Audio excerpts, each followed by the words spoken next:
Isay ha. Iba na talaga yung anak mo ha, sikat na. Artistahin! Hey! Aris! Uy, bakit? May problema ba? Wala naman. It's supposed to be good news. Pero hindi kasi ako sure kung good news to for you, kaya... Ano yun?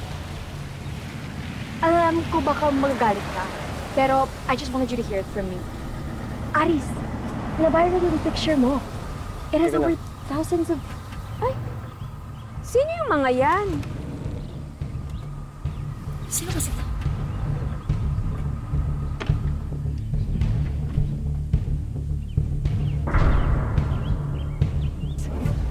Aris! How's the bastard son of my husband?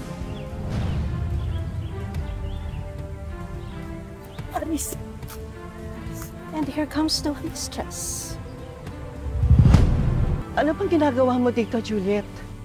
Kayo, anong ginagawa niyo rito? Di ba sabi mo, lalayo at mananahimik na kayo? Kung nagpapasikat tong anak mo, nagpapaviral pa. Hindi ako nagpapasikat. Talaga? Sige nga. Ipa-take down mo yung pictures niyo. Hindi namin hawak o kontrolado yun. Desisyon yun ng boss namin. Reasons, excuses. Ang sabihin mo, nagpapapansin kayo sa asawa ko. Juliet, tumikil ka na. Tama na. Lumayo na kami.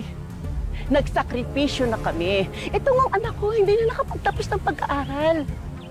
Hindi mo ba sapat sa'yo yun? Tigilan mo na kami. Nananahimik na kami dito. Sana, nanahimik ka na noon pa. Juliet, hindi ko alam. Hindi ko alam na may asawa siya. Noong nalaman ko, hindi ba?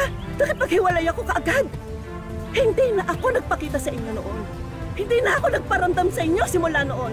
Until you enroll your son in the same school as my sons. Juliet, paulit-ulit tayo eh.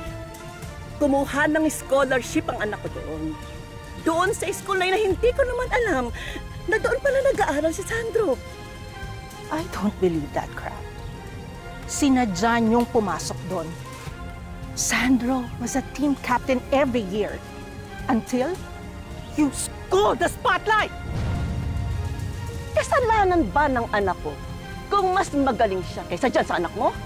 How dare you say na mas magaling ang anak mo sa anak ko, ha? Ang kapal na mukha mo! Nay! Wala kang karapatan saktan ng nanay ko! Ano? Ha? Gaganti ka, ha?